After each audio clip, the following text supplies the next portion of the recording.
안녕하세요. 저는 부족한 것 없이 남들 하는 만큼 누리고 자란 30대 기혼녀입니다. 저는 딱 나이 30되는 해에 좋은 남자를 만나 결혼을 하게 되었는데요. 사연의 흔한 내용들처럼 좋은 남자인 줄 알고 결혼했다가 현재 약간 결혼에 대한 회의감을 느끼고 있다고 말씀드리고 싶습니다. 그러나 다른 사연과 조금 차이가 있는 부분이 뭐냐 하면 남편의 실망스러운 모습이 저를 향한 게 아니라는 거죠. 무슨 말씀이신지 당장 이해하기 어려울 수도 있겠네요. 지금부터 제가 입장을 어떻게 두면 좋을지 한번 보고 판단해 주시겠어요? 제 남편은 수도권의 대학을 나왔으나 이름 모를 곳이라 직장 스펙에 그리 큰 도움이 되지 않았고 원래부터 공부에 관심이 없어서 대학 졸업하자마자 곱창집을 창업해 장사를 시작한 사람입니다. 반면 저는 남편과 달리 명문대 졸업에 유학까지 다녀온 미대생이었어요. 친구가 맛있다며 데려가준 가게로 오랜만에 곱창을 먹으러 갔다가 남편을 알게 되었습니다. 그때 친구랑 남편은 학교 선후배 관계로 서로 아는 사이였고 저와 친구는 고등학교 친구였죠. 그날 처음 남편을 보게 되었는데 인상이 나쁘지 않았습니다. 그런데 남편도 저를 좋게 봐줬는지 제 친구한테 저를 소개해달라고 했다는 겁니다. 저는 남편이 주는 진실된 마음과 바른 태도가 나쁘지 않아서 한 달 만나다가 연애를 시작하게 되었어요. 남편은 제가 아닌 다른 여자는 쳐다도 안 보더군요. 제가 남자에게 함부로 마음을 내주는 해픈 여자가 아닌데도 남편에게 흔들릴 만큼 남편은 근 3년간 한눈 안 판 적이 없습니다. 제가 봤던 남자들 중 가장 신뢰도가 높은 남자였죠. 제가 당시 나이 30이 되기도 했고 그만 결혼할 배우자를 염두하고서 연애를 하고 있었거든요. 남편은 그런 제 생각을 알고 제게 더 잘해주는 것도 있었어요. 남편이 내내 저보고 결혼하고 싶다고 몇 마디 말을 흘린 적이 많았는데요. 아마 남편을 좋게 본 제 마음과 남편의 끊임없는 구애가 합쳐져 결혼이란 현실을 결정하게 되어버렸는지도 모르겠네요. 그렇다고 남편이 결혼하고서 변한 게 아닙니다. 남편은 연애 때나 결혼 후나 마찬가지로 제게 진심을 보였어요. 결혼하기 전 시댁 식구들과 밖에서 외식을 한 적이 있었거든요. 남편이 얼마나 제 자랑을 해놨는지 시댁에서 저를 엄청 예뻐라 하는데 그게 좀 쑥스럽고 민망하더라고요. 사돈들께서 딸 하나 정말 귀하게 키우셨다. 손이 어쩜 이렇게 고우니? 미술하는 애들은 보통 이렇게 다 고운가? 아니면 교수 되는 사돈 댁에서 딸이라고 엄청 관리를 해준 거야? 애 부담스럽게 뭘 자꾸 사돈 얘기를 해. 그래도 부족한 것 없이 자랐으니 참 똑똑하고 야무지게 살겠어. 아가, 부모님 주말에 쉰다고 했지? 언제 한번 안 바쁜 날 있으면 날 잡고 식사나 같이 하자고 좀 해봐라. 사돈끼리 친하게 지내면 집안이 흥한다더라. 제 친정 부모님은 두 분 다 교수입니다. 아빠는 명문대에 계셨고 엄마는 미대 교수라 미대 쪽에 이름 날리는 지방대에 가 계셨어요. 따라서 저희 부모님은 현재 주말 부부세요. 저도 저희 가족을 한 번에 만나기가 어려운데 시댁 식구들은 당연히 더 못 만나 뵀죠. 상견례랑 결혼식 때 본 게 다였습니다. 상견례 때도 양가 부모님 날짜를 맞추기가 좀 곤란했는데요. 저희 부모님 시간이 주말밖에 안 되었는데 시댁 쪽에서 먼저 시부가 하고 있는 자영업 일 빼고 친정 부모님 일정에 맞추겠다면서 불평 없이 따라주셨습니다. 제가 감히 먼저 제안드리지 못한 걸 남편이 말해서 조율한 듯 싶었는데 그게 너무 죄송했던 제 마음이 무색해질 만큼 시부모님은 다 괜찮다고 하셨어요. 그래서 저는 제가 남편도 잘 만나고 시댁도 잘 만났다고 생각했습니다. 그게 다 돈 많은 우리 집 배경 때문에 아부 떠는 건 줄도 모르고 저는 그저 제 스스로가 인복이 많다고 생각했죠. 저와 남편은 처음부터 분가로 시작을 했는데요. 신혼여행을 마치고 돌아온 날 시댁에서 저녁을 먹기로 했기 때문이었어요. 여태 시부모님의 부탁으로 바깥 외식을 주로 해서 시댁집에 가보는 건 그날이 처음이었습니다. 평소에는 시모가 늘 누추한 집에서 밥 먹는 것보다 제게 더 맛있고 좋은 식사를 대접하고 싶다면서 집에는 초대해주지 않으셨죠. 그래서 저는 그날 제게 형님 되는 사람을 처음 만나게 되었습니다. 형님은 저희 결혼식 때 오지 않아서 시댁 식구 중 가장 늦게 알게 된 구성원이었어요. 결혼식 날 분명 아주버님께 배우자가 있다고 들었는데 아주버님이 그날 혼자 계셨거든요. 그래서 제가 한번 시모한테 여쭤본 적이 있어요. 시모 말로는 형님이 제 결혼식에 오면 물 흐릴지 몰라서 오지 말라고 했다네요. 그땐 상황이 상황인지라 너무 정신없기도 했고 그게 무슨 의미인지 몰라 그냥 넘겼습니다. 대신 형님에 대해 안 좋은 편견이 조금 생겼던 것 같기는 해요. 시댁에 들어서자마자 저는 형님 만날 생각에 약간 긴장을 했었는데요. 사연 보니까 형님 동서 간의 갈등도 심심찮게 많더라고요. 혹시나 사연에서 본 것처럼 서로 피곤한 사이가 되면 어쩌나 걱정을 했죠. 오셨어요? 저는 처음 인사드리네요. 결혼식에는 사정이 있어서 참석 못했어요. 그래도 이렇게 뵙게 되니 정말 반가워요. 도련님께서 동안이셔서 그런가 참 앳된 아가씨다. 그러나 직접 마주한 형님은 제가 본 사람들 중 가장 상냥하고 참한 인상의 여자였습니다. 뼈가 굵고 늘씬한 편인 저와 달리 형님은 체구가 작고 마른 편이었어요. 저보다 10살이나 많다는 건 들었거든요. 근데 나이보다 조금 더 들어 보이는 낯빛이더군요. 누가 봐도 긴 세월간 고생하며 살아온 사람처럼 기력도 쇠한 것 같은 분위기 풍겼죠. 솔직히 제게 인사말을 하시는데도 내내 형님이 아니라 가정부인 줄 알았어요. 형님이 앞치마를 한 채로 급하게 씻은 손을 닦으며 우리를 마중 나왔는데 다른 식구들 집중이 분산되었을 때 혼자 동떨어져서 제게 인사하는 탓에 더 그래 보였던 것 같네요. 이 여자분이 제 형님이라는 걸 알게 된 계기는 시모가 하는 말 때문이었습니다. 얘 큰애야, 이게 무슨 냄새니? 뭐 타는 냄새가 나는데? 어머머, 이거 소 타는 애 아니야? 고기 타는 것 같아. 아니에요, 어머님. 혹시 동서가 레어 고기 불편할까봐 살짝만 더 익히는 중이었어요. 제가 동서 취향을 몰라서. 보통 익은 고기는 다들 입에 잘 맞으니깐요. 내가 못 산다. 작은 애가 너처럼 고기도 못 먹고 산 줄 알아? 작은 애는 너랑 달라서 4년이나 외국물 먹다 온 아이야. 촌스럽게 정말. 고기 다 망쳤네. 가서 다시 해. 제가 보기엔 시모가 형님을 대하는 태도가 가족이 아니라 가정부를 대하는 것 같은 모습이었습니다. 제 눈에는 상당히 불편한 장면이었어요. 그런데 형님은 금방 시모에게 죄송하다고 인사를 하고 급하게 주방으로 뛰어들어가더군요. 아무도 그런 형님을 신경 쓰지 않았는데 이 모든 게 당연한 듯 이어져 온 분위기 같았어요. 저는 그때 시모와 시부의 모습이 낯설었고 이런 상황에도 별 생각 없는 남편과 아주버님의 모습도 낯설었습니다. 식사를 하는데도 다를 건 없었어요. 다들 숟가락을 들었는데도 불구하고 형님은 계속 식구들 챙기면서 요구사항만 들어주길래 제가 결국 형님께 처음 말을 걸었습니다. 형님도 얼른 앉으세요. 음식 식겠어요. 이거 식으면 맛없는 요리거든요. 이제 다들 식사하시니까 형님도 그만하고 이리 오세요. 아니에요. 나는 신경 쓰지 말고 먹어요. 필요한 거 있으면 언제든지 말하고요.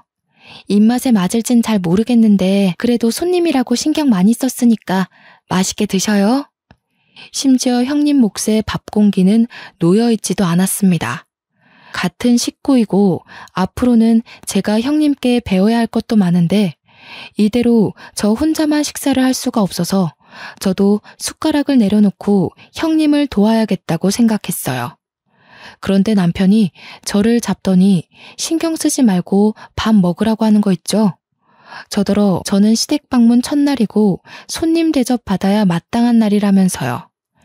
불편해하는 저를 보고 시모랑 시부도 괜찮다고 식사하라고 하길래 할 수 없이 다시 숟가락을 들었네요. 그러면서 형님한테 이거 달라 저거 달라 시키는 시부모님의 행동은 끊이질 않았습니다.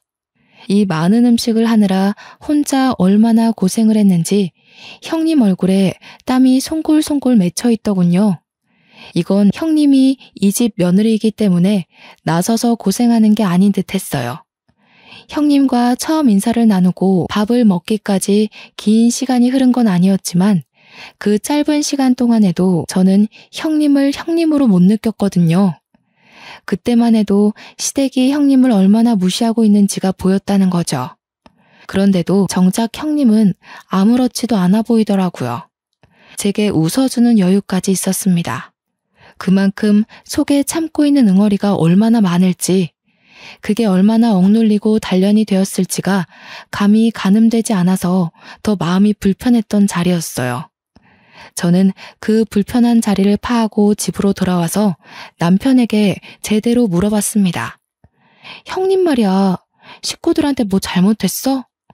이런 말 어떻게 들릴지는 모르겠는데 내 눈에는 왜 그렇게 식구들이 형님을 미워하는 걸로 보이지?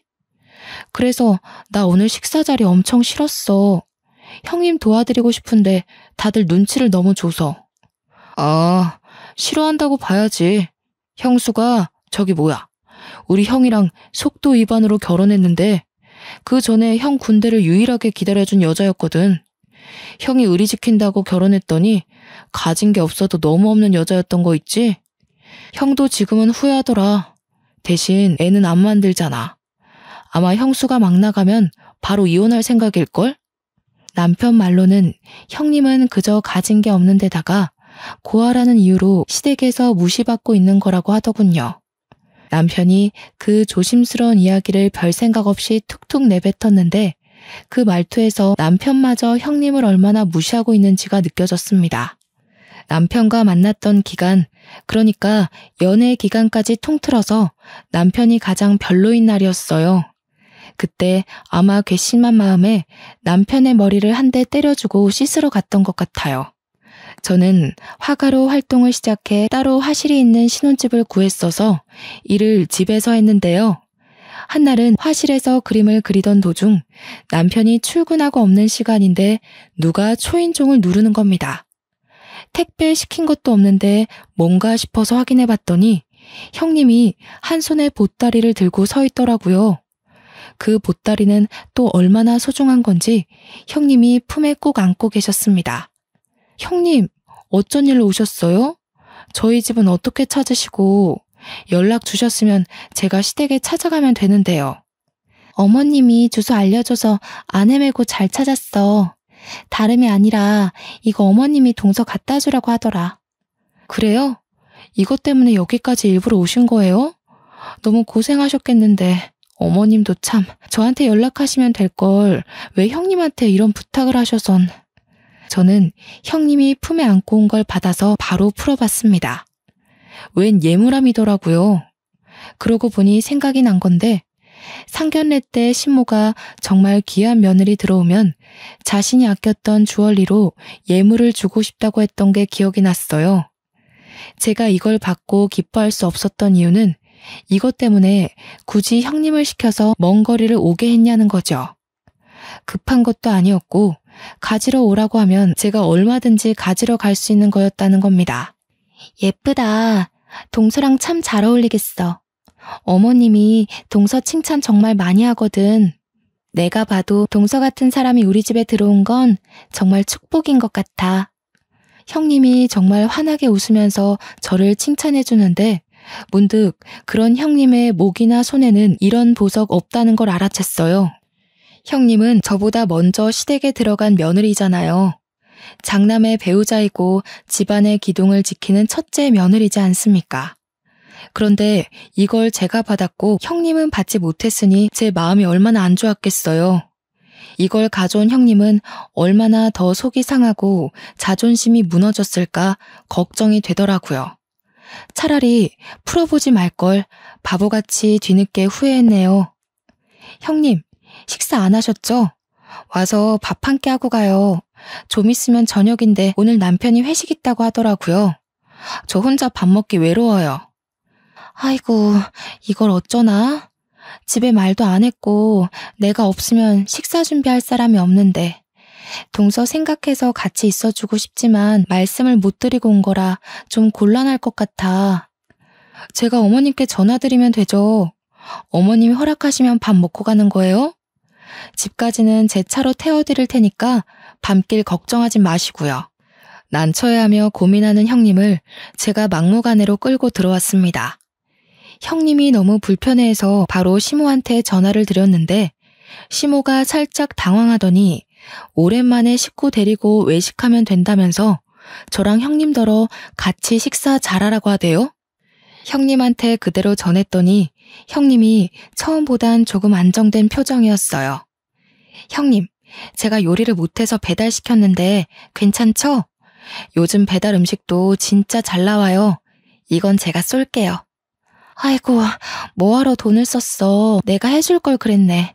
괜히 내가 오는 바람에 동서가 돈까지 쓰고 미안해서 어째? 형님은 참 미안할 것도 많아요. 형님, 그동안 매일 식구들 밥 차리느라 요리하는데 신물 났을 거 아니에요. 저희 집이니까 집주인인 제가 손님한테 대접하는 건 당연하죠. 형님이 너무 고마워하면서 제 두 손을 잡아주는데 나이 40대 손치고는 많이 거칠어서 안타까웠습니다. 저희 집안에는 아직 신혼이기 때문에 저와 남편의 웨딩 사진이 참 많았는데요.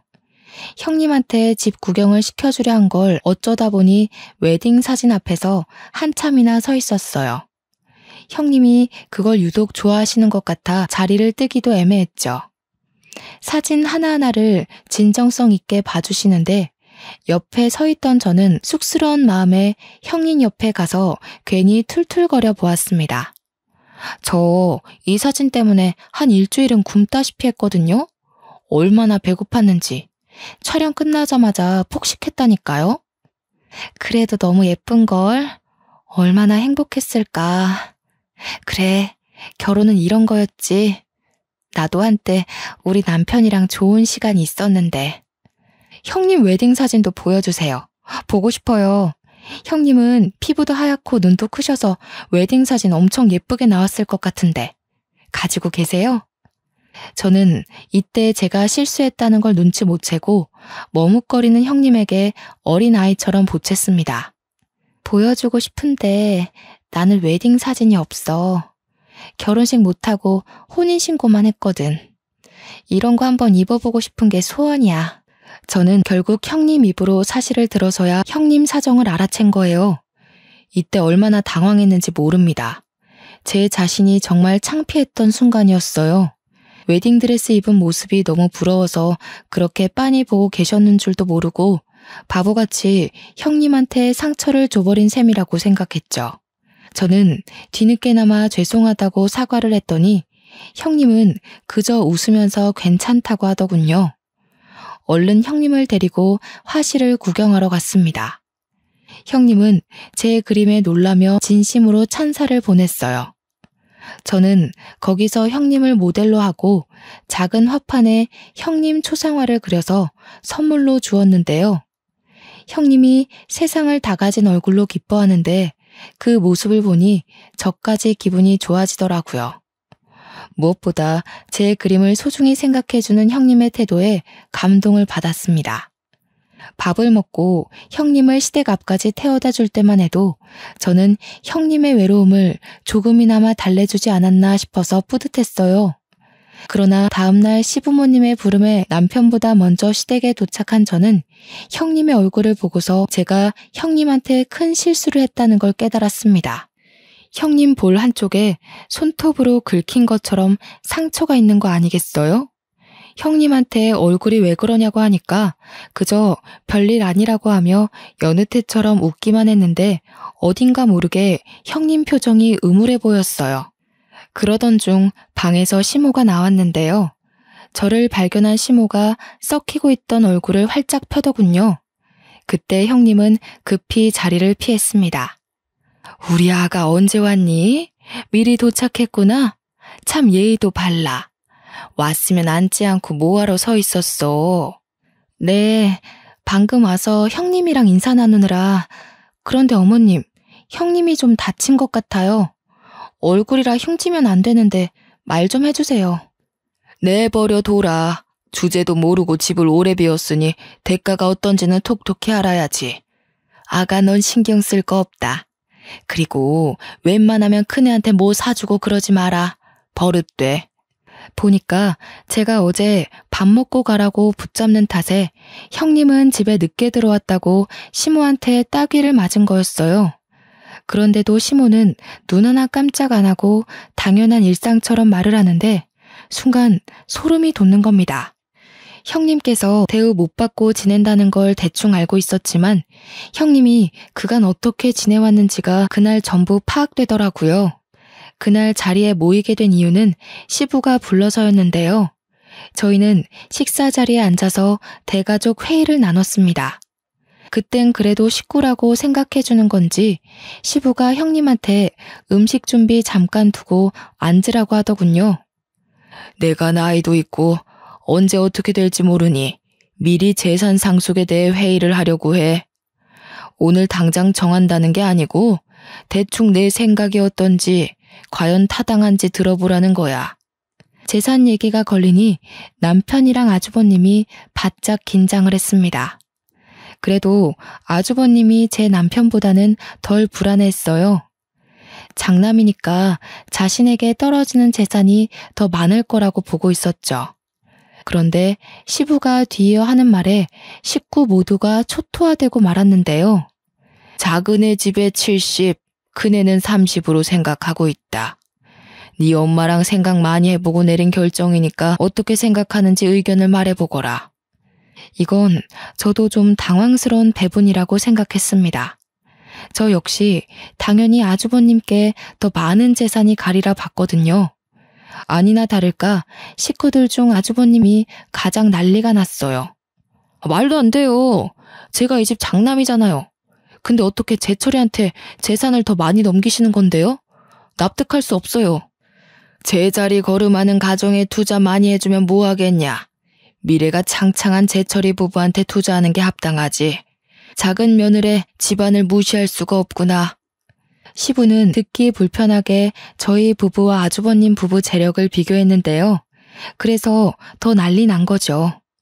아주버님께선 재산일로 서운한 건 알겠는데 그 화살이 전부 형님에게 돌아간 거 아니겠습니까? 당신은 대체 나한테 도움이 되는 게 뭐야? 가진 게 쥐뿔도 없으면 남편 발목이라도 잡지 말아야지. 내가 왜 당신 때문에 재산도 못 받아야 하냐고. 내가 장남이 돼서 길을 한번 못 펴. 와이프 자리가 수준 떨어져서 어디 나서기가 쪽팔려 죽겠어. 아주버님이 화나서 퍼붓는 원망에 형님은 그만 눈물을 보였습니다. 고개를 숙이고 아무 말도 못하고 있었어요. 긴 세월 동안 의지되는 사람 없이 혼자서 이 지옥 속에 살아왔을 텐데 얼마나 힘들었겠습니까? 제가 다 마음이 괴로워서 저까지 눈물이 찔끔 나더군요. 근데 여기서 저를 정말 화나게 했던 건 아주버님의 횡포를 지켜만 보는 식구들이었습니다. 다들 형님을 향해서 혀만 끌끌 차고 있는 거 아니겠어요? 결국 보다 못한 제가 목소리를 높이며 나섰어요. 됐어요, 아버님. 저희 그깟 재산 없어도 잘 먹고 잘 사니까 그냥 아주버님 다 드리세요. 그리고 아주버님, 아무리 화나도 그렇지 형님한테 어쩜 그러실 수가 있어요? 너무 무례하신 거 아니에요?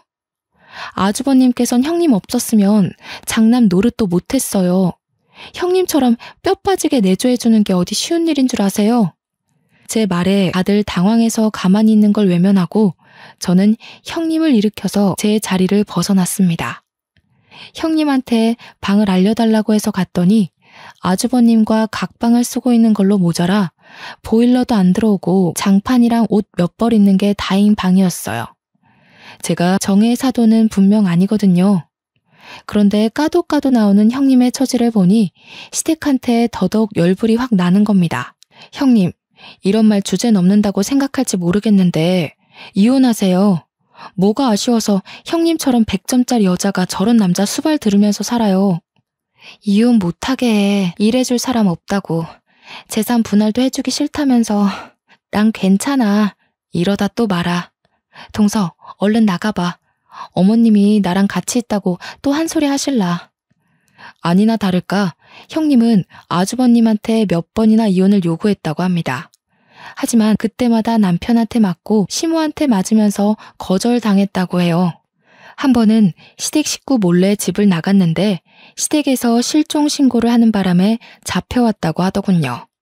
말 그대로 시댁은 가정부가 필요해서 형님을 붙잡고 있었던 거고요.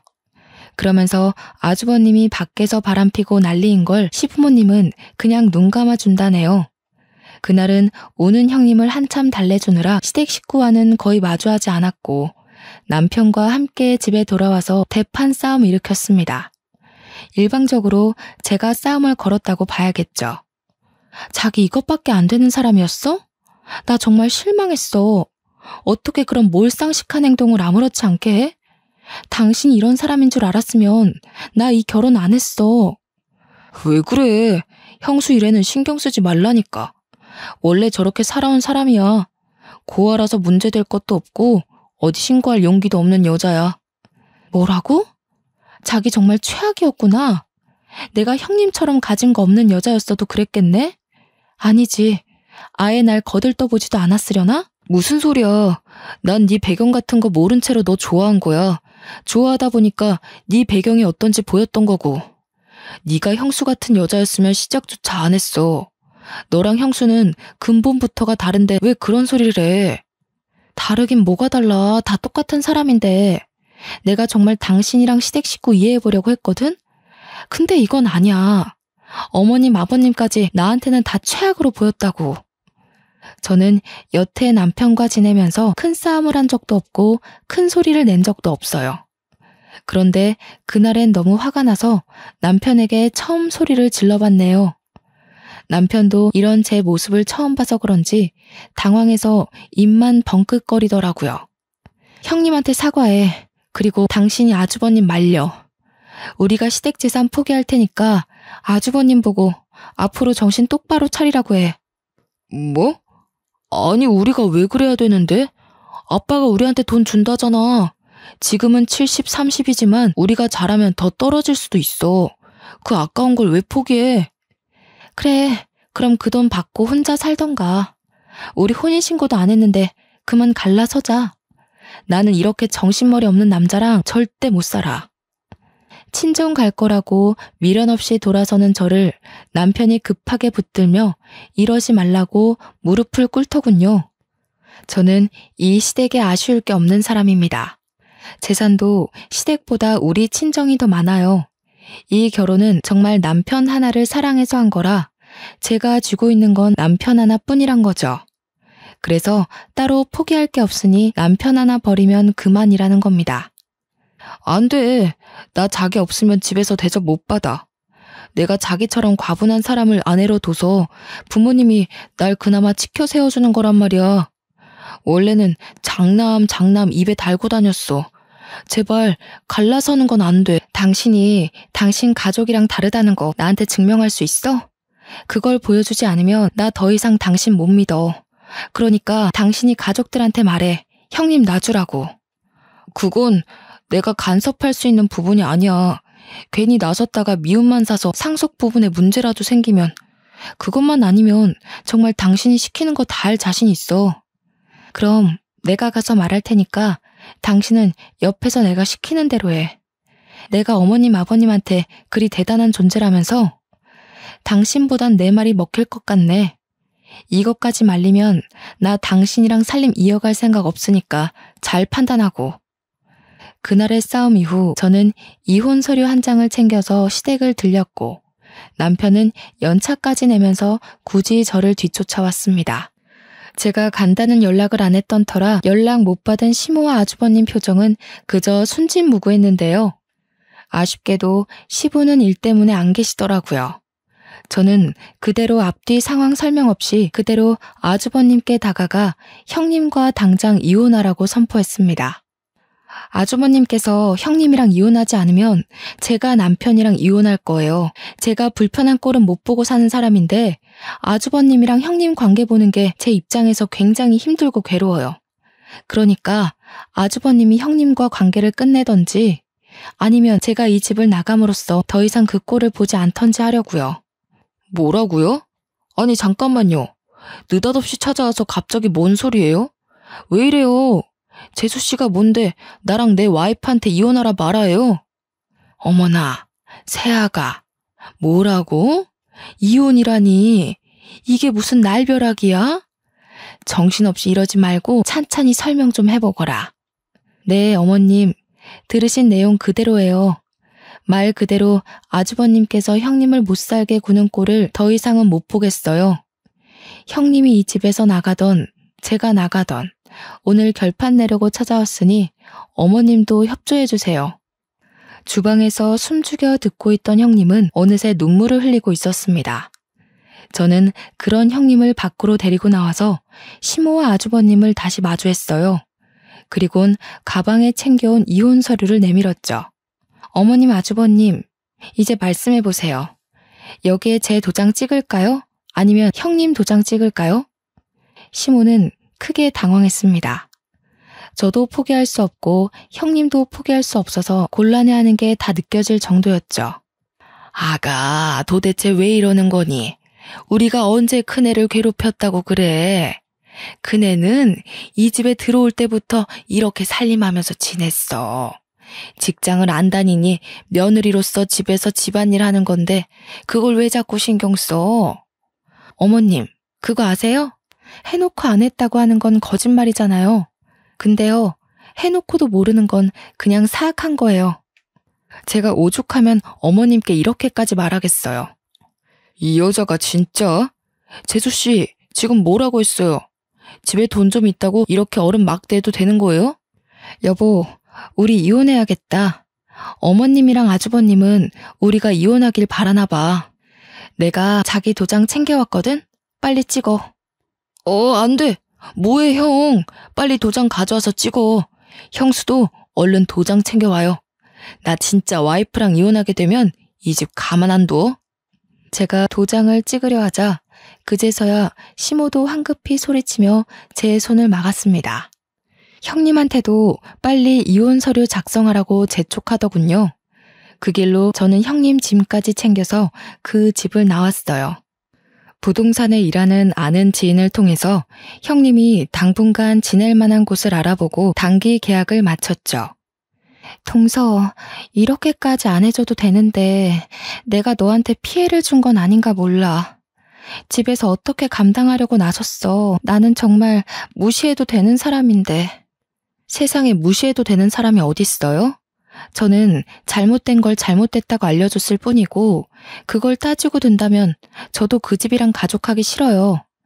솔직히 저도 부모님한테 시댁꼴이 이렇다고 말하기 창피해서 참아주는 거예요. 그날 형님이 홀로 안 좋은 생각을 할까봐 저는 저녁까지 같이 먹고서 헤어졌습니다. 마지막에 작별할 때는 형님이 자기 방보다 좋은 데 구해줬다고 고맙다며 웃는 모습을 보고 나왔네요. 그렇게 형님은 아주버님이랑 합의 이혼을 하게 되었고요. 재산을 나눌 게 생각보다 많아서 형님한테는 여러모로 득이 되는 이혼이었습니다.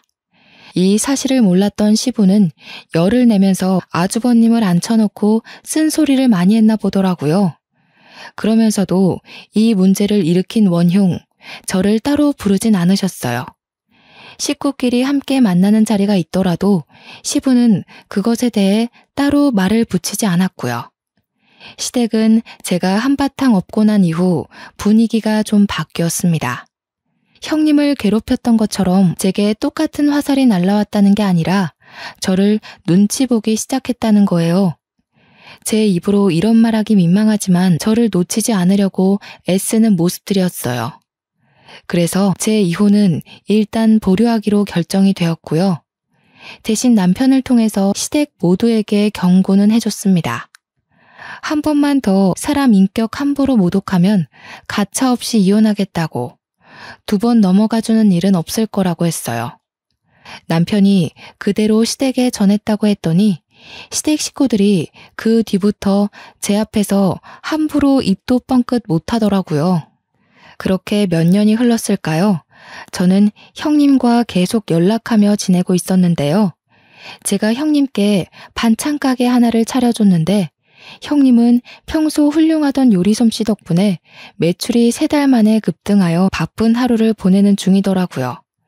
그리고 제가 형님을 이혼시킨 거니 저도 어느 정도 책임을 느껴서 공짜로 가게 차려준 거거든요. 그런데 형님이 자꾸 돈을 갚으려고 하는 거 아니겠습니까? 안 받으려고 끝까지 버티고 있었는데 한날 형님 가게에 놀러 갔다가 받은 봉투 더미 때문에 할 수 없이 형님한테 지고 말았죠. 진짜 너무해요. 제가 형님한테 돈 받으려고 가게 차려준 줄 아세요? 이러면 제가 생색내는 사람 같잖아요. 저 속물 아닌데. 생색 좀 내줬으면 좋겠네. 내가 누구 덕에 팔자를 폈는데. 보답하고 싶어도 받아야 할 사람이 통 마음을 안 열어주니까 내가 갚아줄 기회가 없잖아. 이렇게 빚지고 갚고 해야 나도 돈 모으는 재미가 있을 거 아니야. 받아줘. 형님 솜씨를 알고 있던 저는 가게 매상이 좋을 거라고 예상하고 차려준 장사거든요. 제가 예상한 대로 반찬 가게 매상액이 상당히 좋았고 저는 단지 그게 기뻤을 뿐인데 형님은 내내 저에게 빚을 졌다고 생각하고 있었나 보더라고요.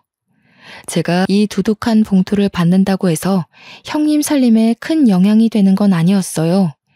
이 봉투만으로도 벌써 제 돈을 거의 다 갚은 상태나 다름없었죠. 그럼에도 불구하고 이 돈을 받는 것이 영 불편했던 저는 그 순간 정말 기특한 아이디어 하나가 떠올랐습니다. 형님 가게에 잠깐 브레이크 타임을 걸어놓고 형님을 데리고 외출을 했어요. 형님이 어디 가냐고 가게 문 오래 닫은 적 없는데 손님 와서 그냥 가면 어떡하냐고 오만 걱정을 다 했으나 저는 무작정 형님을 이끌기만 했죠. 그러다 목적지에 도착했을 때 형님은 한 물건을 보고 더 이상의 근심 걱정을 끊어버렸습니다. 제가 데려간 곳은 바로 웨딩샵이었거든요. 형님이 웨딩드레스 한번 입어보는 게 소원이라고 했던 말이 떠올라서 형님께 받은 돈으로 웨딩드레스를 빌려 사진을 남겨주려고 했던 거예요. 동서, 이게 뭐야? 왜 나를 이런 곳에 남사스러워. 나는 이미 이혼했잖아. 그리고 다 늙은 사람이 이런 옷 입으면 가게에서도 안 좋아해. 형님, 요즘 세상이 어떤 세상인데요. 웨딩샵 오는 고객 연령대 엄청 다양해요. 그리고 요즘은 결혼은 하기 싫은데 웨딩드레스는 입고 싶어서 빌리러 오는 사람 많아요. 단순히 안심시켜주려고 한 말이 아니라는 건 웨딩샵 직원들을 통해서 증명이 되었습니다. 직원들도 민망해하는 형님이 편안한 마음을 가질 수 있도록 다양한 사진들을 보여주셨어요. 덕분에 형님은 드레스 한번 입어볼 용기를 얻게 되었죠. 위에서도 말했듯이 형님이 피부가 정말 하얀 사람이에요. 그래서 그런가? 웨딩드레스를 입는데 하나하나 다 잘 어울리더라고요. 그중 형님이 좋아하는 드레스 하나를 골라서 우리는 바로 옆 스튜디오에서 촬영까지 하였습니다. 서로 미루기만 하던 돈으로 결제를 한 거라서 둘 다 미안할 게 없었어요. 직원 말로는 액자는 한 달 뒤에 받을 수 있다고 하더군요. 저는 사진 파일을 왕창 받아서 형님 휴대폰에 전송을 했고 예쁜 사진 하나를 골라 배경화면도 해드렸습니다. 형님이 자기 사진을 보고 눈을 못 떼고 있길래 일부러 더 칭찬하면서 형님 옆에 꼭 붙어 있었더니 형님이 울고 있다는 걸 그제서야 눈치채고 말았지 뭡니까. 내가 진짜 시댁에서 죽기 살기로 버틴 보람이 있나 봐. 동서를 만나서 정말 팔자에도 없는 복을 다 받아보고 동서가 아니었으면 나 정말 내가 소중한 사람인지도 모르고 살다 죽었을 거야. 너무 고마워. 지금 과분할 정도로 너무 행복해. 이 착한 사람을 괴롭힐 구석이 어디 있다고 시댁 식구들이 그리 용심을 부렸는지 모르겠네요. 체구 작은 사람이 어깨까지 들썩이며 눈물을 흘리는데 저는 그 자리에서 한참이나 형님을 안아줬습니다. 이 이후로도 계속해서 형님의 삶에는 더 큰 햇살이 들어서고 있어요. 아직은 형님의 마음이 추스르기까지 시간이 더 필요하겠지만 나중에 기회가 된다면 제가 형님에게 좋은 배우자 하나 소개시켜 줄까 해요. 형님이 거지 같은 남편 만나서 고생하는 바람에 가족에 대한 두려움이 있더라고요. 그걸 극복할 수 있도록 해주고 형님께 정말 마음을 다 줄 수 있는 남편이 있었으면 싶거든요. 그리고 저는 여전히 이혼을 보류한 상태로 지내고 있습니다. 남편이랑 시댁이 더 이상 실수를 안 하고 있어서 딱히 갈등이 될 만한 일은 없네요. 시댁 집안 행사 때나 시댁을 방문하지 그렇지 않고서는 시부모님 얼굴 안 본 지도 오래됐어요. 참, 아주버님은 웬 유부녀랑 바람을 폈는지 유부녀 남편 쪽에서 아주버님을 소송했다고 하더라고요. 제 남편을 통해 소식만 전해 들었지 따로 찾아가 보지는 않았어요. 남편이 저한테 혹시 돈 좀 빌려줄 수 있냐고 하면서 말해준 내용이거든요. 당연히 돈은 안 빌려줬죠. 그 더러운 일에 관여하고 싶지 않았으니까요. 정말 제 남편만 아니었으면 그런 집안 벌써 연 끊었을 겁니다.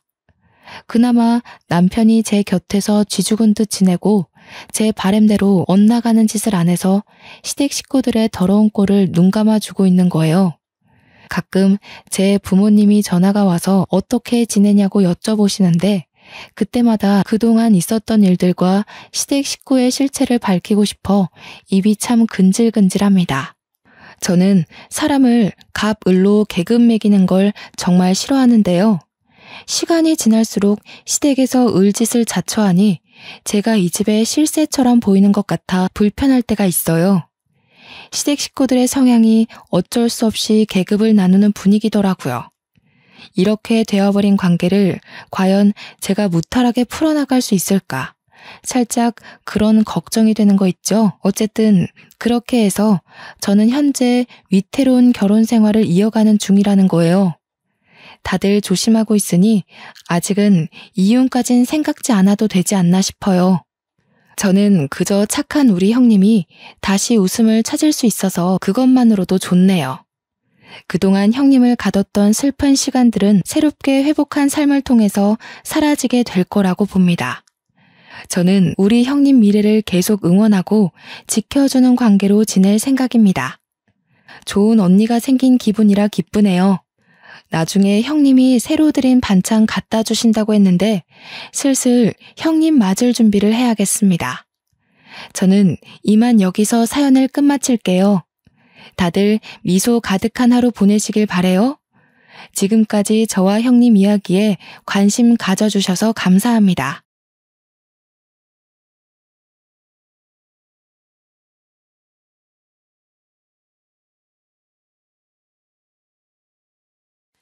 안녕하신가요?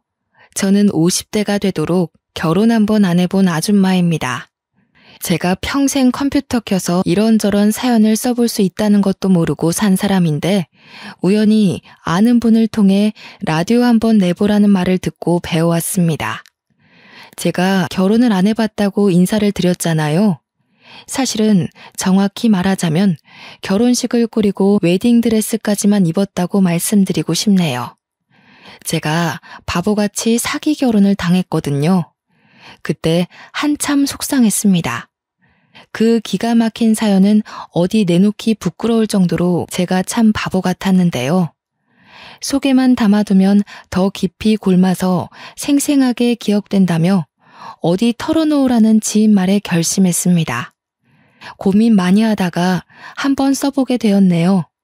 글을 써가는 내내 서툴고 말씨 하나하나가 투박할 테지만 넓은 아량으로 들어주셨으면 합니다. 저는 30대 때 부모님을 두 분 다 여의었고 하나 있는 친언니와 단둘이 집을 구해서 살았어요. 그전에는 각자 독립하며 지냈는데 친언니가 사고로 형부를 일찍 잃어서 사별을 했거든요. 친언니 혼자서는 도무지 그 슬픔을 극복하지 못하길래 제가 같이 살자고 제안한 거였어요. 그 당시 저는 미혼이었습니다. 친언니랑 저는 2살 정도 차이가 났습니다. 언니랑 단란하게 살아온 지가 근 5년이 지났을 때, 그러니까 저와 언니가 둘 다 40대가 되었을 때 언니가 잔소리처럼 하는 말이 있었는데요. 너도 이제 결혼 생각해야지. 언제까지 내 뒷바라지 해주면서 살래? 나 이제 괜찮으니까 너도 네 인생 살아봐야 하잖아. 연애도 하고 결혼도 하고. 언니는 이미 결혼을 한번 해봐서 더 이상 생각이 없다고 하면서 항상 제게는 결혼을 추천했습니다. 언니도 형부가 살아있을 때는 결혼이 참 좋았다고 하면서요. 그냥 식구가 주는 안정감과는 다르다면서 제게도 배우자가 있을 때의 행복을 알게 해주고 싶다고 하네요. 그런 달콤한 말에도 저는 딱히 관심이 안 가더라고요. 결혼에 대한 선망이 전혀 없었습니다. 언니는 제가 자기 때문에 인생을 허비하고 있다고 생각했는데 저는 전혀 그렇게 생각하지 않았거든요. 언니랑 지내면서 제 나름 삶이 즐거웠고 또 가족과 함께 지내니까 옛날 생각나서 좋았단 말이죠. 언니한테 그렇게까지 말해봤는데도 언니는 제가 50 되기 전에는 꼭 남자를 붙여줄 거라고 신신당부를 하지 뭡니까? 저는 그런 언니를 더 말릴 생각은 없었어요. 사실 그냥 하는 말인 줄 알았거든요. 그런데 역시 말렸어야 했나 봅니다. 제 기준에 언니가 그렇게까지 하면서 제게 남자를 찾아주려고 한 줄은 상상도 못했어요. 당시 제가 40 중반 정도였는데 나이가 제 나이 정도면 매칭 아니고서야 남자를 만나기 힘들다는 겁니다. 자연스럽게 만나려면 이상한 동호회를 가입해야 하는데 거기는 너무 위험해질 수 있으니 너무 위험 요소가 많으니 차라리 돈 주고 믿을 만한 결혼정보 회사에 등록하는 게 좋다고 하대요. 이때 설마 싶었습니다.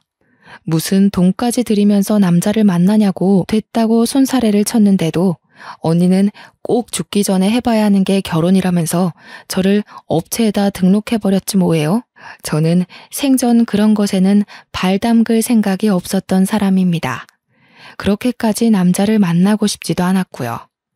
언니가 이미 등록하고 와서 저한테 사실을 말해줬는데 괜히 남사스럽더라고요. 다 늙은 나이에 결혼정보회사라니. 당시에는 창피해서 얼굴이 다 빨개졌습니다. 그런 데는 돈 많은 사람이나 조건 좋은 사람들 있는 곳 아니야? 아니면 젊은 사람들이나 희망이 있지. 나는 직장도 변변찮고 나이도 많잖아. 괜히 돈 버리는 짓 했네. 지금이라도 물을 수 없어? 거기는 웃긴다. 당사자도 아닌데 왜 확인 연락이 없대?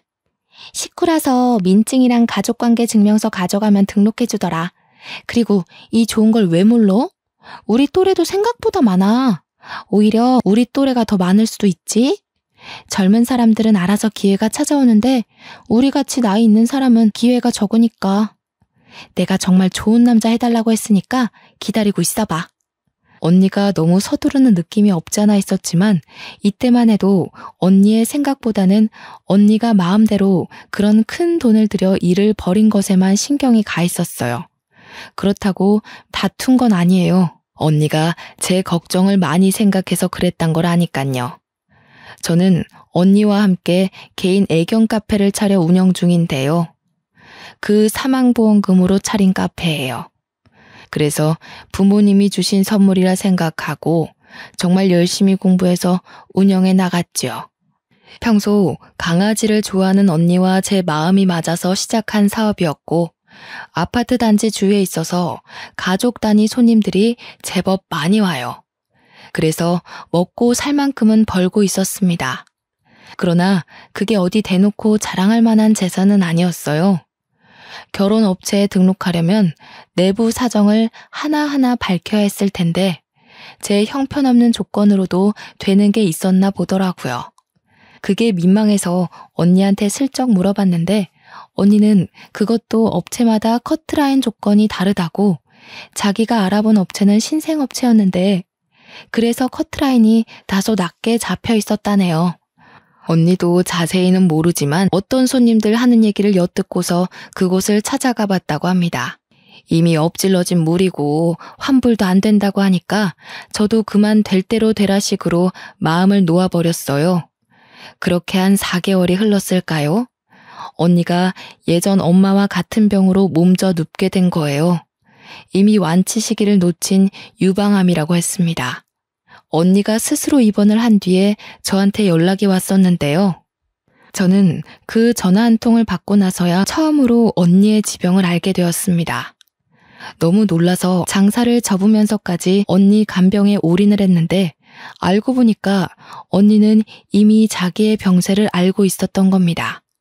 내가 사망보험금 들어놨거든. 우리 동생 혼자 두고 가는 게 미안해서 언니로서 주는 용돈이야. 누구 주지도 말고 너 혼자 다 써야 돼. 남은 생 실컷 누리다가 나중에 우리 식구 다 같이 만나자. 먼저 가서 기다리고 있을게. 무슨 소리 하는 거야? 왜 그런 마음 약한 소리를 해? 진짜 나를 걱정하고 미안했으면 힘내서 살 생각을 해야지. 어차피 완치도 안 될 텐데 돈 들여서 뭐해. 힘든 상태로 연명만 하는 셈일 건데. 혹시 결혼업체에서 연락 안 왔어? 그거 연락 오면 꼭 받아야 돼? 지금 이 와중에 그게 문제야? 언니 앞날이나 걱정해. 내 일은 내가 알아서 잘할 테니까. 대체 왜 나를 나쁜 동생으로 만들어? 내가 언니를 위해서 노력해볼 수도 없게 왜 이제서야 얘기를 했냐고. 제가 그때 언니를 얼마나 나무랐는지 모릅니다. 화가 나서 원망스럽기까지 했어요. 그럼에도 언니는 그동안 자기 힘들 때 옆에 있어줘서 고마웠다고, 끝까지 같이 못 있어줘서 미안하다고 그간 못했던 고백들만 할 뿐이었습니다. 언니는 몇 번 치료를 받았는데도 암세포가 번지기만 할 뿐 의사도 더 이상은 가망 없다고 했고 그렇게 호스피스로 옮겨졌어요. 그곳에선 입원한 지 일주일 만에 급격한 컨디션 저조로 세상을 떴고요. 어쩌면 부모님이 돌아가셨을 때보다 더 힘들었던 것 같습니다. 제겐 정말 하나밖에 없는 가족이었거든요. 옆에 가족이 단 한 명도 남지 않았다는 건 생각보다 더 무섭고 혼자인 것 같은 기분이더라고요. 언니 장례를 마치고 언니랑 같이 썼던 방을 정리하면서 발견하게 된 것이 있었는데요. 하나의 봉투였습니다. 봉투에 제 이름이 써져 있는 것 보니 제게 주는 편지 같았어요. 그것을 읽는데 저는 언니가 왜 그렇게 제 옆에 남자를 두려고 했는지 알겠더라고요. 언니는 제가 이렇게 혼자 남게 될 걸 이미 알고 있었다는 겁니다. 자신의 몸 상태가 시한부라는 걸 알아서 제 옆에 오래 있을 수 없다는 생각에 그리 급히 서둘렀던 거였어요. 그리고 적당한 조건을 갖춰야만 업체에 등록할 수 있다는 커트라인도 언니가 자기 사망보험금을 추려서 부모님 것까지 10억이 되는 자산을 기재했기 때문에 통과된 거였고요. 저는 그 편지를 붙잡고 한자리에서 또 얼마나 울었는지 몰라요. 언니의 마음도 모르고 그저 원망만 하고 보낸 것 같아서 그게 너무 죄스러웠습니다. 부모님도 모자라 언니까지 차례로 다 떠나버리니 저는 정말 혼자가 되었더군요. 언니 말대로 옆에 배우자라도 있었다면 이 시간을 좀 더 수월하게 극복할 수 있었을까요? 저는 한동안 재기하기 어려울 정도로 집구석에 박혀서 울기만 했어요. 얼마나 울었으면 진이 다 빠져서 이틀간 잠만 자기도 했습니다. 그렇게 삶에 대한 의지를 놓아가던 어느 날 그간 한 번도 반응 없던 전화가 울렸는데요. 모르는 번호였습니다. 처음엔 안 받았어요. 그런데 연이어서 다시 울리더니 끊어지고 또 울리기를 3번이나 해서 받아보았습니다. 알고 보니 언니가 등록해놨던 결혼정보회사 연락의 연락이었어요. 죄송합니다. 제가 지금 사정이 안 돼서. 혹시 거기 들어간 돈 뺄 수 있나요? 100% 환불은 바라지도 않아요. 다만 조금이라도 괜찮으니 환불하고 싶은데요. 정확한 언니 사정을 얘기하기가 그래서 최대한 양해를 구한다는 식으로 물어봤는데 역시나 돌아오는 답변은 어렵다는 말뿐이었습니다. 어쩌면 업장에서는 당연한 입장이잖아요. 그래서 저는 더 기운 빼서 환불받고 싶은 생각까진 없었습니다. 그렇다고 언니가 애써준 마음을 버릴 수는 없지 않습니까? 그래서 저는 언니가 주는 마지막 선물이라는 생각을 하며 할 수 없이 업체가 매칭해주는 남자를 만나게 되었습니다. 첫 번째 만남이 언니 장례를 마치고 처음으로 외출을 한 날이었어요. 가족을 모두 보낸 제 세상은 슬픔에 멈춰 있었는데 바깥 세상은 아무렇지 않게 돌아가고 있더라고요. 당연한 일인데도 그게 한편으론 서운하고 허탈했네요. 선자리에서 만난 남자의 첫인상은 굉장히 신사답고 깔끔했습니다. 원래 성격이 밝은 편인 건지 제가 우중충한 표정을 짓고 있어도 남자는 자리에서 내내 웃음을 잃지 않더군요. 아직까지 결혼을 안 하셨다고 들었어요. 40대 중반이시면 제법 늦은 나이인데 혹시 특별한 이유가 있으세요? 말씀하시기 불편한 이유면 대답 안 하셔도 됩니다. 그냥 결혼 생각이 없었어요. 언니가 형부랑 사별해서 같이 살았는데 그렇다 보니까 굳이 결혼해서 가정을 꾸리고 싶은 마음이 안 생기더라고요. 외롭지 않아서 그랬던 것 같아요. 아이고, 그렇구나. 그렇긴 하죠. 가족이 옆자리를 메워주니까 굳이 생사람 만나서 새 가정을 꾸릴 필요는 못 느꼈을 수도 있죠. 그럼 지금도 언니랑 같이 살고 계세요? 아니요. 언니는 지난주에 좋은 곳으로 갔어요. 그래서 제가 지금 누구를 만나고 싶은 마음의 여유가 없어요. 제 태도 때문에 혹시 기분 나쁘셨다면 사과드릴게요. 저도 참 청승 맞았네요. 굳이 언니 사정까지는 얘기할 필요는 없었는데 저의 골마있던 속이 자꾸 입 밖으로 튀어나와 버리더군요. 남자는 무슨 죄겠어요. 그저 좋은 인연 만나고자 나왔을 텐데 저와 매칭이 되는 바람에 시간 낭비, 돈 낭비하게 된 셈이 아닙니까? 저는 눈물이 그렁그렁 맺히는 걸 얼른 티슈로 닦으려고 찾는데 남자가 먼저 제게 건네주었습니다. 그런데 문제는 그 손길이 너무 따스해서 위로받는 느낌이 들어 저도 모르게 눈물을 쏟은 거예요. 저는 남자분에게 고맙다고 고개를 숙인 채 좀 심하게 울었습니다. 상대방 입장에서 짜증내며 자리를 박차고 나갈 수 있다고 생각해요. 그래서 남자분이 어떤 질타를 던져도 감안하고 남자가 먼저 나가면 저도 이 자리를 뜰 예정이었거든요. 그런데 남자는 끝까지 제 곁을 지키며 티슈까지 더 챙겨와 주는 거 있죠. 초면이라지만 솔직히 고마운 마음밖에 없었습니다. 혼자라고 생각했는데 누군가 곁에서 손을 내밀어 주니 그 순간 짧게나마 숨통이 트이는 것 같았어요. 저는 생각 외로 후회했던 것만큼 좋은 시간이었지만 남자는 아니었을 거라 생각했습니다. 당연히 다음 기약은 기대도 안 하고 있었어요. 그냥 하루 위안받고 온 날이라고만 여겼죠. 그러나 그날로 다시는 저를 안 볼 거라 생각했던 그 남자에게서 연락이 온 겁니다. 현주 씨 뭐 하세요? 오늘 저녁에 붉은 달 뜬대요. 같이 보러 가실래요? 주소 알려주시면 제가 모시러 갈까 하는데. 저는 그냥 집에서 쉬려고요. 죄송합니다. 연락 주실지는 몰랐는데 지난번엔 너무 죄송했어요. 저보다 더 좋은 분 만나서 좋은 인연 이어갔으면 해요. 현주 씨, 저도 현주 씨처럼 소중한 사람을 먼저 보냈어요.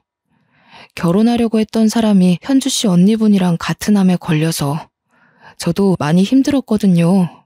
하지만 내가 살아야만 사랑하는 사람들이 위해서 마음 편히 쉴 수 있지 않을까요? 집에서 소가리만 하고 있으면 하늘에 있는 식구들 속이 더 곪아요. 아마 현주 씨 언니분도 현주 씨가 잘 살길 바라고 있을 거예요. 그 남자가 건네는 따스한 위로에서 언니가 멀쩡한 정신일 때 해줬던 마지막 말이 떠올랐습니다. 사망보험금 다 쓰고 즐기고 오라는 언니가 순간 눈앞을 스쳐갔죠. 제가 가진 전 재산은 언니 사망보험금에 엄마 아빠 사망보험금까지 총 액수가 10억 정도일 겁니다. 언니가 밑에 물려준 후손 신경 안 써도 되니까 저보고 꼭 혼자 다 쓰라고 했잖아요. 남자분이 저처럼 같은 경험을 겪어서 제가 남자분에게 끌렸던 것일까요? 그분의 따뜻한 위로에 크게 흔들린 저는 그때부터 남자분이 부르는 대로 밖을 나갔던 기억이 납니다. 그 남자도 결혼할 여자가 있었으나 결혼까진 못했으니 총각이었고 저도 처녀였잖아요. 아무래도 그게 저희 둘 사이를 급격히 좁히는데 큰 원동력이 아니었나 싶어요. 남자는 여자들이 좋아할 만큼 다정하고 배려심이 깊은 사람이었습니다. 늘 제 감정을 먼저 생각해주며 제 마음속 이야기를 경청해서 들어줬죠. 그 때문에 더 저는 마음 놓고 속내를 비쳤던 것 같네요. 그분 품에서 몇 번이나 언니를 그리워하며 울었는지 모릅니다. 아마 남자는 제가 아니었더라도 그 어떤 여성분들에게 신사 같은 분이 아니셨을까 싶어요. 그래서 남자분을 향한 제 마음에 어느새 사심이 깃들었다는 걸 알고서 접으려 했으나 어느 날 그 남자가 저한테 뜬금 고백을 하는데 내용을 듣고 깜짝 놀랐습니다. 현주 씨를 가까이서 지켜드리고 싶어요. 현주 씨처럼 이렇게 마음 여리고 순수한 분 옆을 감히 탐내서 죄송해요. 현주 씨가 괜찮다고 한다면 더 가까운 사이가 되고 싶은데 허락해 주시겠어요? 남자가 제게 반지를 주면서 청혼을 하는 거 아니겠습니까? 저는 솔직히 결혼은 애써 기대 안 하고 있었거든요. 제가 워낙 많이 울기도 했고 마음에서 언니를 쉽게 보내주지 못해서 남자분이 좀 지쳤을 거라고 생각했으니까요. 그래서일까요?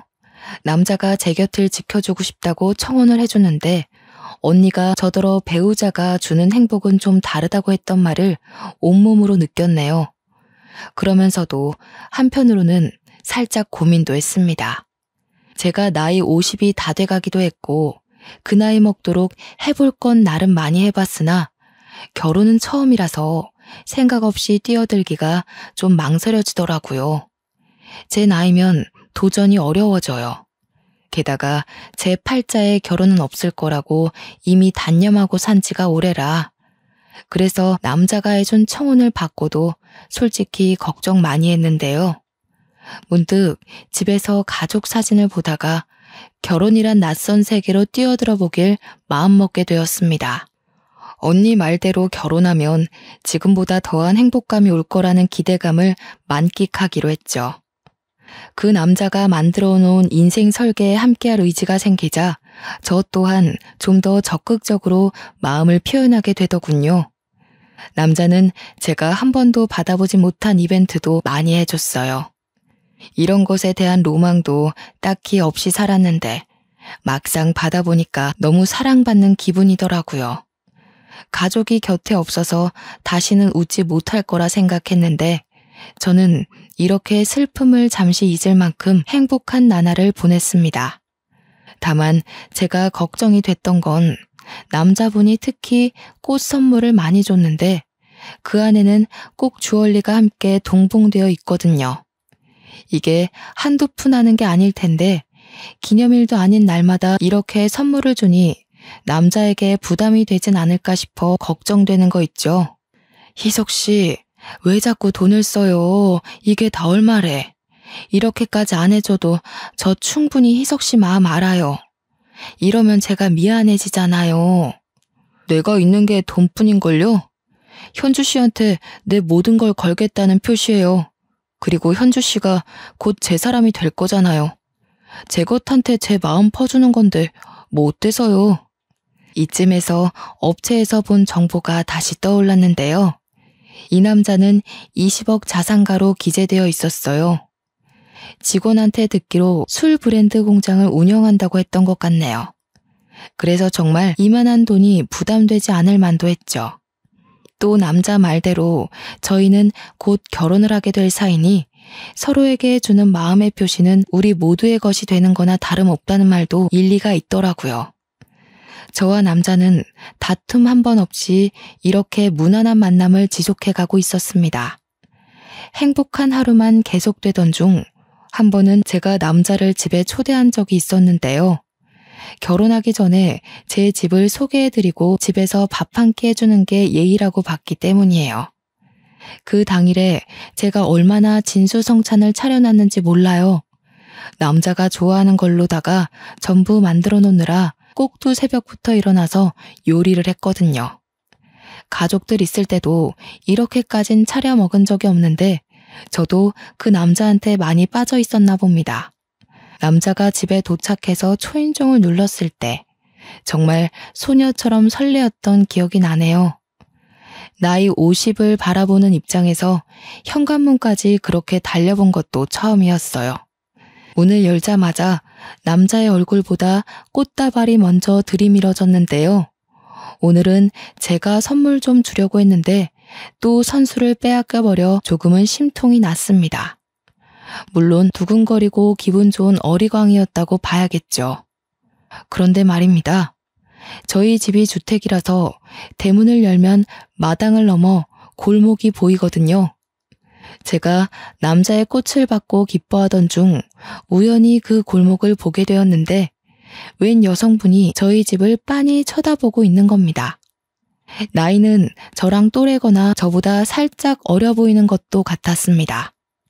보자마자 살짝 소름이 돋았던 건 제가 오해할 수도 없게 너무 노골적으로 저희 집을 보고 있어서였어요. 저희 집을 보고 있었는지 아니면 저희를 보고 있었는지 명확히 알지 못했지만 확신할 수 있었던 것은 여성분의 시선이 저희 쪽 언저리를 돌고 있었다는 거예요. 어떤 영문인진 모르겠으나 만약 저희를 보고 있던 게 맞다면 너무 무섭지 않나요? 대체 뭐 때문이었을까요? 저는 더 이상 버티고 서 있질 못하고 얼른 그 남자를 끌어당겨 문을 닫았습니다. 남자는 제 표정을 보고 왜 그러냐고 묻더군요. 아니, 웬 여성분이 저희를 쳐다보는 것 같아서요. 동네 주민 얼굴은 제가 다 알거든요. 그런데 처음 보는 사람이었어요. 왜 저희 집을 그렇게 쳐다보고 있는 건지. 제가 무서워하자 남자가 씩씩하게 창문 쪽으로 걸어갔습니다. 창문 밖으로 주위를 확인하는 것 같더니 아무도 없다고 하네요. 그 말에 곁으로 가서 저도 확인해봤는데 횡한 골목만 있을 뿐 정말 그 여자가 없어졌더라고요. 하지만 착각했다고 생각하기엔 그 여자의 시선이 너무 저와 남자를 향해 있었기에 도무지 잊기가 어려웠는데요. 남자는 저를 심각하게 걱정해주며 같이 마음 써주는 덕에 그냥 그러려니 하고 넘겨버렸습니다. 좋은 날인데 괜히 저 때문에 분위기 망쳐지는 건 원치 않았거든요. 그렇게 근 10개월이 지난 후 저는 그 남자와 결혼식을 올렸습니다. 당시 저는 결혼식 전날 밤부터 설레서 잠을 청하는 게 어려웠어요. 결혼식 전날 밤이라 그런지 마음이 많이 싱숭생숭하더라고요. 언니에게 이러한 인연을 만들어준 것에 감사를 전하며 다음 해부터 시작될 50대부터의 삶을 행복하게 보내겠다고 마음속으로 인사를 하면서 잠이 들었네요. 결혼식 당일은 아침부터 기대가 가득했던 오전이었는데요. 결혼식에선 오랜만에 보는 친구들을 대거 만났던지라 하루 종일 뜬구름 같은 마음으로 들떠 있었습니다. 그런데요, 사람들 발길이 뚝 끊긴 시점에서 지인이 아닌 모르는 여자가 신부 대기실로 들어오는 겁니다. 다들 당황했던 건 신부와의 만남 시간이 한참 끝난 후였기 때문이죠. 직원분들이 나서서 들어오면 안 된다고 말렸지만 제가 괜찮다고 해서 마주하게 되었는데요. 못 보던 분인 것 같은데 혹시 신랑 쪽 하객이세요? 제 신랑은 아마 지금 입장 준비하느라 바쁠 거예요. 식장 입구에 한번 가보시겠어요? 네, 신랑분 보러 왔습니다. 제 신랑이 다른 여자랑 결혼한다길래 찾아와 봤어요. 기억하실지 모르겠는데 저는 신부님 한 번 뵌 적 있거든요. 제가 신랑 명의석 와이프입니다. 저는 순간 제가 잘못 들은 줄 알았습니다. 근데 주변 직원들도 웅성거리는 것 보면 잘못 들은 게 아니라는 거겠죠. 여성분은 곧바로 울먹이기 시작하더니 다짜고짜 제 앞에 무릎을 꿇더라고요. 그러면서 그 여자가 하는 말에 저는 이 결혼을 할 수 없다는 걸 눈치채고 말았네요. 제발 결혼하지 말아주세요. 뱃속에 아이가 있어요. 희석 오빠 아이예요. 원하신다면 아이 태어나고 친자 확인서도 드릴게요. 여자가 대놓고 저더러 결혼하지 말아달라 사정하면서 자신의 신세를 얘기했는데요. 그 순간 머리를 한 대 맞은 느낌이라서 머릿속이 하얀 도화지가 되더군요. 그러니까 이 여자가 하는 말은 지금 제 신랑이 혼인신고 없이 이미 결혼을 한 사람이었고 자기가 제 신랑 부인인데 집안 사정이 어려운 실정이었고 제 신랑이 돈을 구하기 위해서 학위 조작, 재력 조작, 신분 조작을 해서 업체에다 등록했으며 돈 많은 여자 꿰어서 재산 빼먹으려고 했다는 내용이었습니다. 정신없는 와중에 대충이나마 들었던 사실이 이랬다는 거니까 더 세세한 내용은 얼마나 기가 막히겠어요. 제가 그쪽 말을 어떻게 믿죠? 다짜고짜 찾아와서 그런 말을 하면 제가 바로 믿어야 하나요? 저는 제 신랑 말을 먼저 들어야겠어요. 그만 나가주세요. 신랑 쪽에선 분명 아니라고 하겠죠. 하지만 사실이에요. 당신이랑 연애하면서도 남편은 내내 저랑 같은 지붕 아래 살고 있었다고요. 저희 집에 남편 옷이랑 물건 다 있거든요. 원하시면 보여드릴게요. 그러니까 제발 이 결혼하지 말아주세요. 저 남편 없이 못 살아요. 여자가 덧붙이는 말을 들어보니 제 신랑이 원래 제 돈만 빼먹고 저를 버리려고 했기 때문에 저와의 결혼 얘기는 당연히 없었대요. 그러던 어느 날 갑자기 제 신랑이 본처에게 청첩장 내밀었고 새로 결혼하고 싶은 여자가 생겼으니 그만 사이를 정리하자고 했다네요. 뱃속에 아이까지 생긴 여성분 입장에선 이혼을 받아들일 수 없어서 제 결혼식장까지 찾아온 거라고 울부짖었습니다. 이렇게 얘기를 듣던 중 저는 순간적으로 딱 떠오르는 잔상이 있었는데요. 이 여성분이 저를 본 적 있다길래 그게 무슨 말인가 내내 머릿속에 남아 있었거든요. 그런데 바로 그때 그 여자가 아니겠습니까? 신랑을 집에 처음 초대했던 날 섬뜩하게 저희 집을 빤히 쳐다보고 있던 여자 있잖아요. 바로 그 여자였다니까요. 그걸 알고부터 제 상태는 더더욱 붕괴되어 버렸습니다. 여성분은 계속해서 제 앞에서 오열을 하고 있고 저는 입장 10분을 앞두고 멍 때리기만 했고 직원들은 상황이 상황인지라 차마 입장해야 된다고 재촉하지 못했죠. 그때 참 타이밍 나쁘게도 제 신랑이 신부 대기실을 방문했는데요. 입장하기 전이라 무척 떨리는지 제 얼굴을 보러 잠깐 들렸더라고요. 환하게 웃고 있던 신랑 얼굴이 저와 여자를 번갈아 보는 순간 확 굳어버리는데 저는 신랑의 그 얼굴 하나만으로 이 여성분이 했던 말이 전부 진실이라는 걸 알아버렸습니다.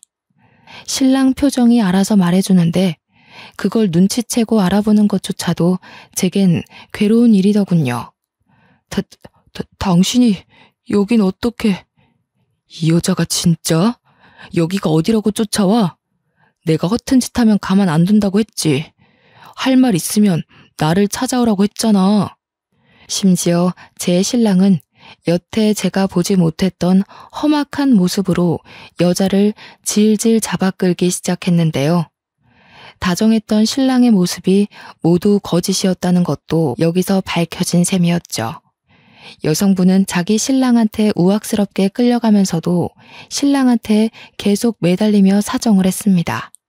어떻게 당신 애를 보고도 이럴 수가 있어? 어떻게 나한테 이래?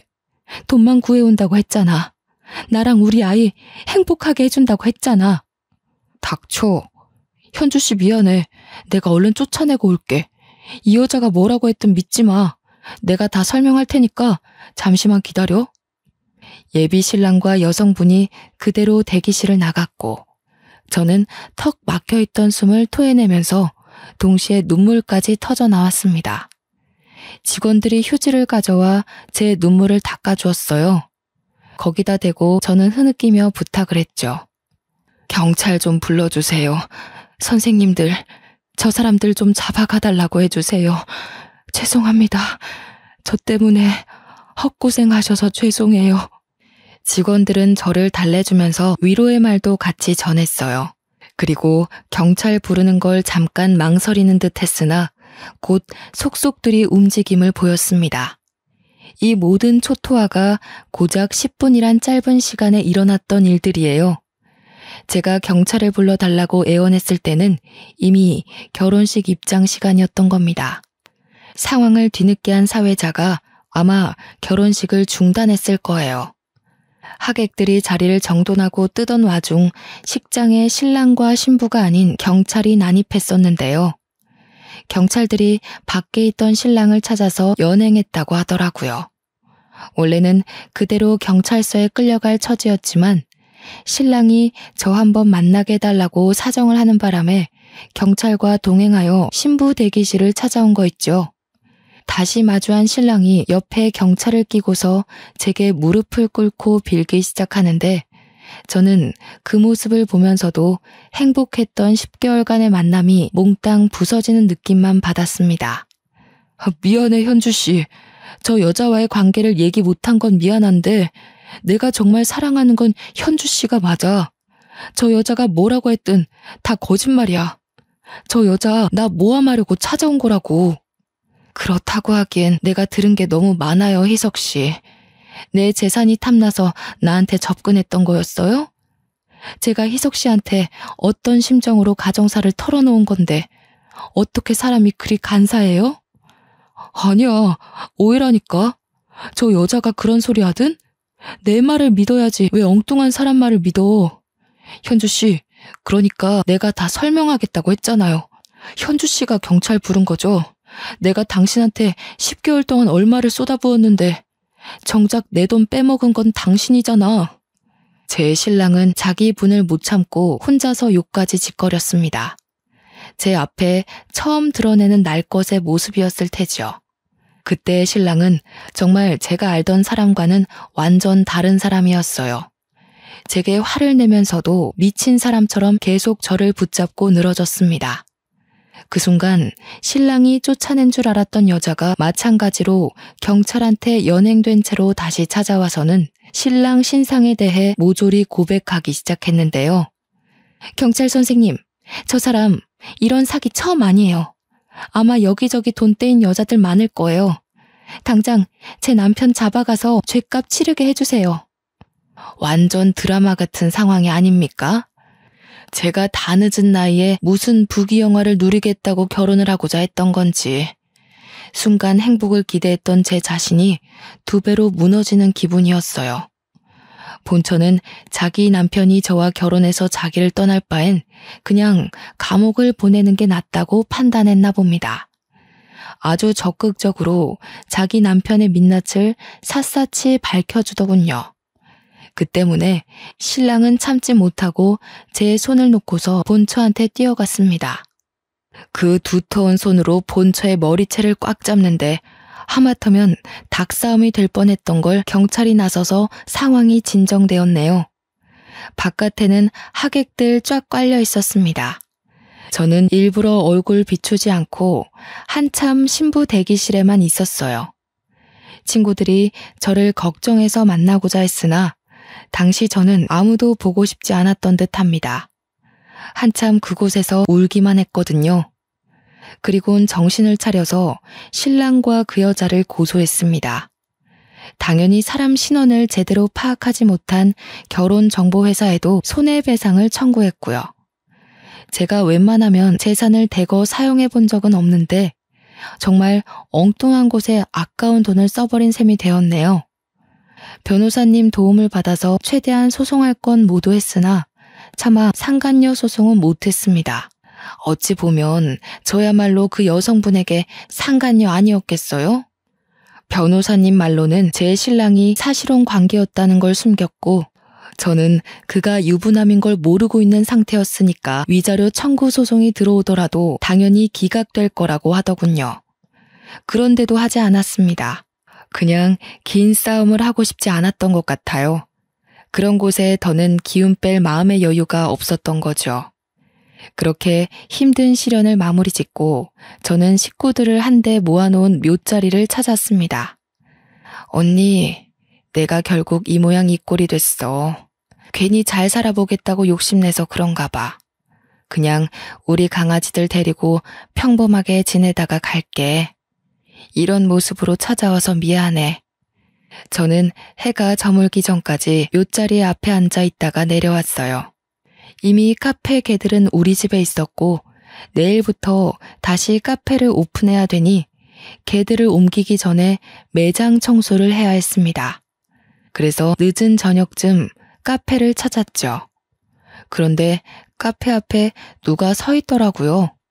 손님이 찾아온 건가 싶어서 내일부터 정식 운영한다고 말해주기 위해 다가갔는데 그 남자 손님은 다름 아닌 얼마 전 제 결혼식을 참석했던, 그러니까 고등학교 때 사귀었던 남자친구였습니다. 나이 50에 남자친구란 말을 입에 올리는 것이 여전히 어색하네요. 안 오는 줄 알았는데 네가 이 카페 주인 맞지? 전화를 해볼까 하다가 고민하고 있었거든. 시간 되면 얘기 좀 할 수 있을까? 저와 이 친구는 고등학교 때 사귀었다가 서로 붙은 대학이 멀어 자연스레 헤어진 경우였는데요. 어쩔 수 없이 헤어진 거라 당시에는 엄청 힘들었는데 시간이 약이라 잊을 수 있었던 기억이 나요.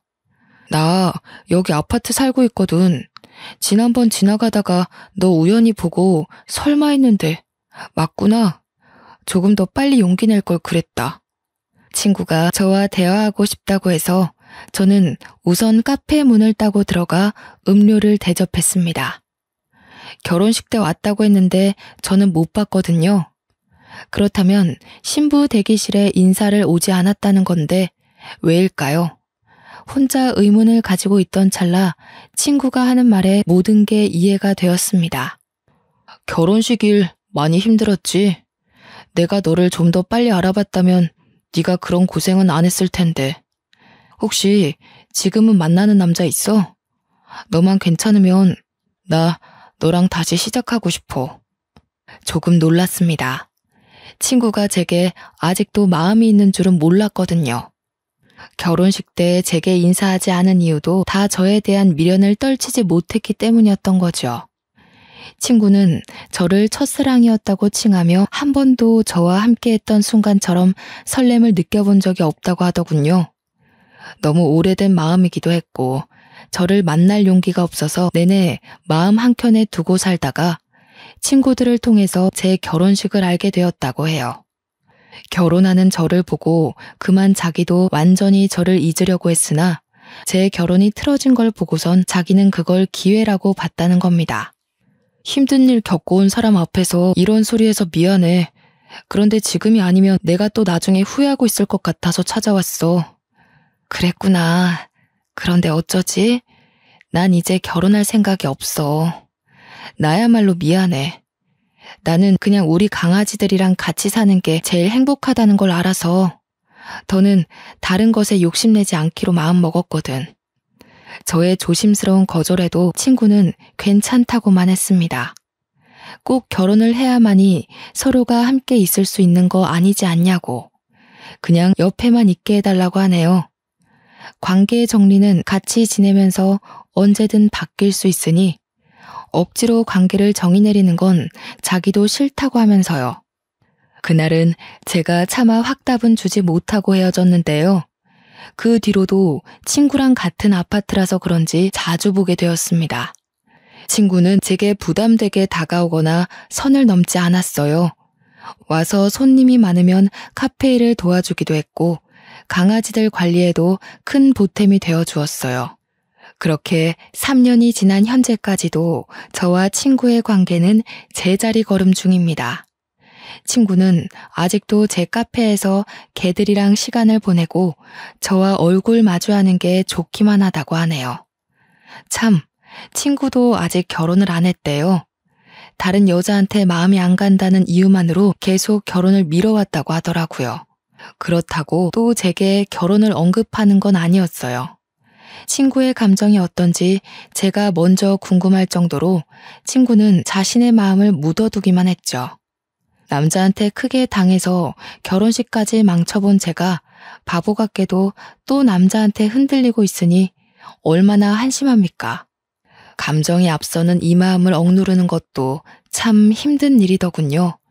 그러면서도 한편으론 모른 척 제 감정이 시키는 대로 넘어가 볼까 싶기도 해요. 이 감정을 한 번 더 믿고 가봐도 되는지 지금은 그 생각으로 고민이 깊습니다. 사연을 이렇게 써내려가는 게 맞는지 기억을 떠올려보며 작성하느라 시간이 좀 오래 걸렸습니다. 남들에게 제 이야기를 전하는 게 역시 보통 일은 아닌 듯 싶네요. 하늘에서 허락해주는 제 세월이 어디까지인지 모르겠으나 제가 조금은 두려움을 걷어낼 필요가 있는 걸까요? 다른 사람들은 저 같은 상황을 직면했을 때 보통 어떤 결정을 내리는지 궁금합니다. 누구는 원래 사람한테 대이기도 하면서 사람한테 치유받고 그러는 거라고, 삶이 본래 그렇게 살 수밖에 없도록 만들어졌다고 하는데 그 말이 맞는 걸까요? 그만 마음을 내려놓아야지, 그때 크게 당한 사건을 그만 잊어야지 하는데도 이 두려움을 완전 모른 채 하는 게 참 어려운 일인 것 같습니다. 그래도 그 친구한테 참 고마운 것이 있어요. 매일 곁에서 같이 있어주는 친구의 노력 덕분에 제가 혼자라는 생각에서는 벗어났다는 겁니다. 저는 세상에 혼자 남겨진 것 같다는 생각 때문에 외롭거나 무섭지는 않아요. 아마 저는 이렇게 저만의 속도대로 마음을 추스르다가 친구에게 서툰 감정을 고백할지도 모르겠네요. 젊을 때는 혼자 있는 삶이 마냥 자유롭고 혜택이라고 생각했었는데요. 소속감이란 게 사람 감정에 참 큰 기여를 하더라고요. 젊을 때는 가족이 있었잖아요. 어디서 뭘 하든 혼자 하더라도 제 뒤편에는 늘 가족이란 울타리가 있었잖아요. 그게 없어진, 어디에도 소속되지 않는 삶을 산다는 건 감히 생각만으로 느낄 수 있는 기분이 아니더군요. 그래서 말씀드리고 싶어요. 사랑하는 사람과 묶여있는 가족이 있다는 건 참 든든한 시간이에요. 너무 익숙해서 우리가 못 느끼는 것뿐이지, 우리는 늘 가족한테서 조건 없는 지지를 받으며 살아가고 있다는 걸 꼭 기억하고 가족에게 사랑의 표현을 많이 해주시면 좋겠습니다. 먼저 겪은 입장에서 알려드리는 건데 이미 그런 가족을 잃고 나서 깨달음을 얻는다는 건 생각보다 많이 힘들어요. 그러니 꼭 있을 때 잘합시다. 끝마무리 인사를 어떻게 해야 할지 모르겠네요. 그저 모든 분들이 아픔을 덜 느끼는 방향으로 지혜롭게 살아가셨으면 합니다. 여태까지 경청해 주시고 관심 가져주셔서 고맙단 말씀 드리고 싶어요. 그럼 이만 글을 마치도록 하겠습니다.